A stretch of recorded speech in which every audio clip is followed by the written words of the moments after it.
Bonjour à tous et bienvenue sur ce nouveau Daily Market Outlook. Donc comme d'habitude, je vais partager avec vous ma vision pour quelques paires du dollar. Donc on va commencer avec l'indice de dollar en daily. Donc pour l'indice du dollar, on a fait un BOS ici vers le haut, là. Et là, on est actuellement en phase de retracement. Donc là, le dollar, il est arrivé sur un point, une zone de point d'intérêt. Donc moi, ce que je veux, en fait, pour les prochains jours, c'est que le dollar fait encore une petite hausse vers le haut, taper encore dans cette supply zone, partir à la baisse, par exemple pour prendre cette liquidité qui se situe là. Et à partir de là, on fait un changement de caractère, retest, et à ce moment-là que moi, je regarderai des achats pour continuer à la hausse et target ce buy side liquidity qui se situe là. Si le dollar continue sa baisse comme ça, donc à ce moment-là, j'attendrai qu'on vienne casser ce lot qui se situe là. Et à partir de là, j'attendrai un retracement pour pouvoir prendre des sells et partir, continuer à la baisse euh, dans le sens du momentum. Voilà. Pour le DXY, c'est tout ce qu'on a pour le moment. Sur du 4 heures, c'est pareil pratiquement. Donc, moi, ce que je veux, c'est qu'on vient faire une petite correction ici et puis repartir encore à la baisse. Au moins pour prendre ce lot qui se situe là. Et à partir de là, ça j'enlève. Et à partir de là, on fera un changement de caractère. Et j'attendrai un retest avec le yearly open et en fait une zone de, par exemple, de demand ou une liquidité ici. Et je prendrai des achats pour continuer à la hausse.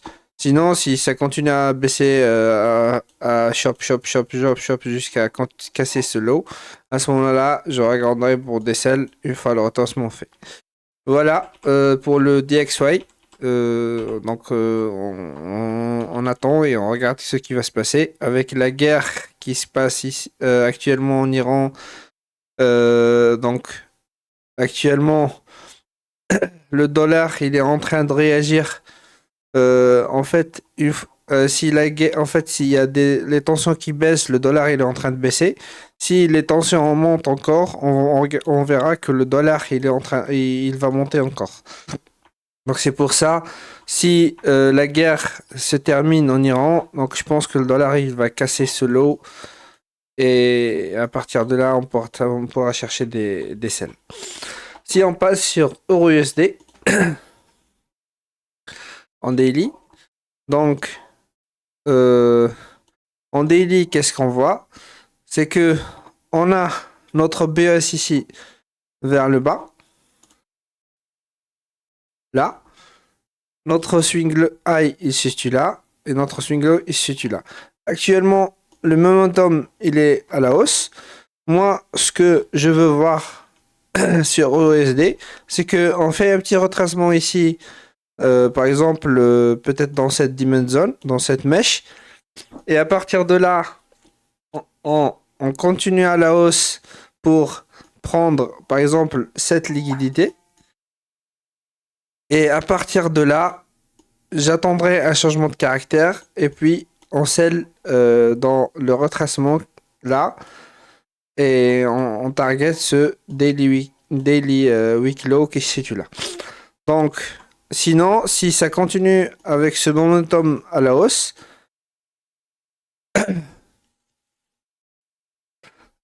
si ça continue avec ce momentum à la hausse, à ce moment-là, je vais suivre le momentum et je prendrai que des achats jusqu'à target ce high qui se situe là. Voilà pour EURUSD en daily. Donc, si on regarde en 4 heures, qu'est-ce qu'on voit? Donc, c'est comme je vous ai dit, c'est que je veux voir un petit retracement ici pour venir taper dans cette dimension zone. Et à partir de là, on va continuer à la hausse, prendre ces high qui se situent là. Donc, c'est une trendline. Donc, et à partir de là, je veux voir un changement de caractère, retest, et à partir de là, je pourrais prendre des sells. Si ça continue à la hausse, à ce moment-là, je continue à chercher des achats jusqu'à pour target ce high qui se situe là. Voilà pour EURUSD.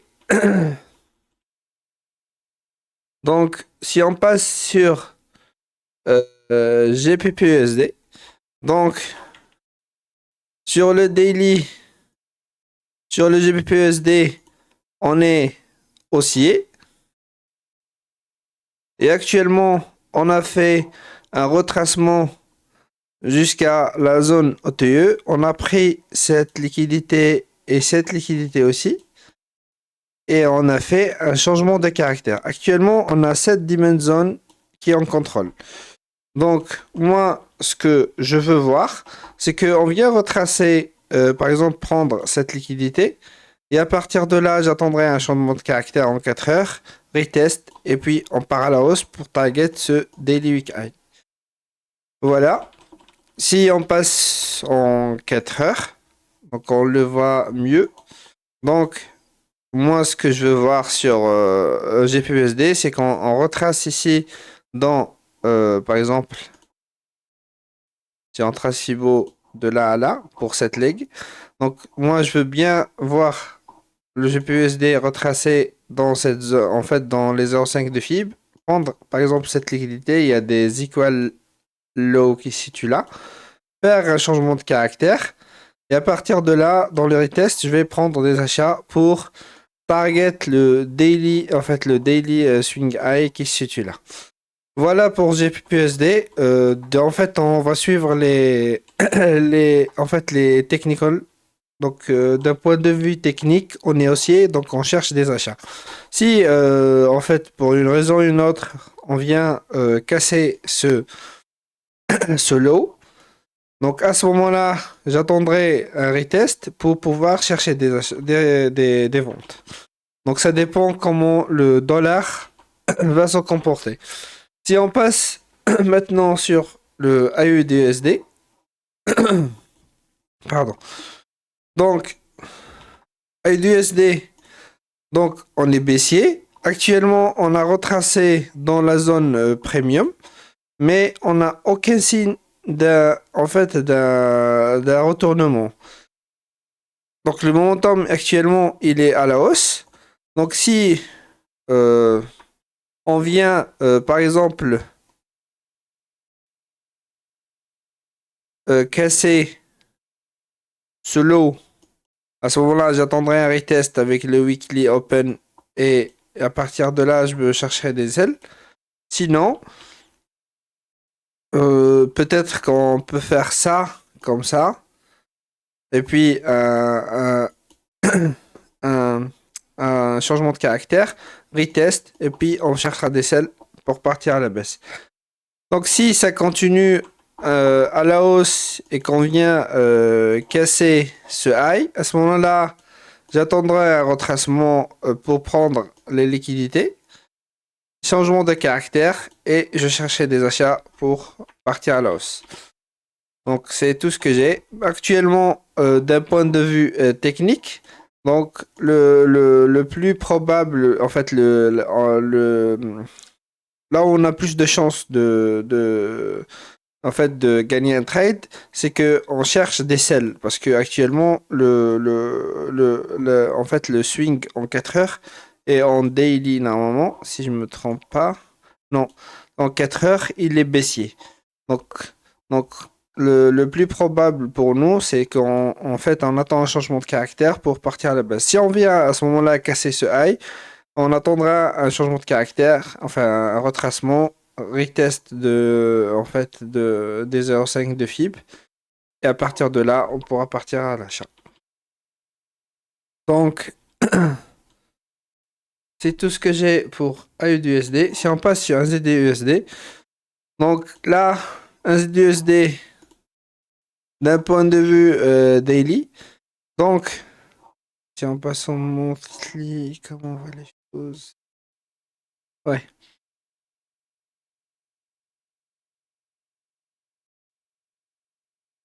Donc, d'un point de vue, comment dirais-je? D'un point de vue daily, donc actuellement, on est venu prendre la liquidité qui se situe là, et actuellement, on a fait un changement de caractère, plutôt un double changement en fait, un double changement de caractère à la hausse. Donc le momentum actuellement, il est à la hausse. Ce que je veux voir, moi, c'est soit on retrace, par exemple, prendre ce lot comme liquidité et taper dans cette demand zone avec le monthly, le yearly et le tri-monthly open en changement de caractère. Et là, je pourrais prendre des achats pour continuer à la hausse. Sinon, si on vient taper enfin, dans cette demand zone et à partir de là, je verrai un changement de caractère, je pourrais prendre aussi des achats pour continuer à la hausse et qu'on target par exemple, ce high qui se situe là. Voilà pour indice USD. Donc le price action, il n'est pas vraiment clair. Donc c'est tout ce que j'ai. On peut trade les liquidités. Donc actuellement en 4 heures, on est baissier. Donc si par exemple on va continuer par exemple à la hausse et peut-être prendre ce high, mais à partir de là, peut-être on verra un changement de caractère pour continuer à la baisse. On ne sait pas. Si ça continue à la hausse avec ce momentum, à ce moment-là, on continuera d'acheter jusqu'à target le high qui se situe là. Voilà pour tout. C'est tout ce que j'ai pour aujourd'hui. Je vous souhaite une bonne journée et je vous dis à demain.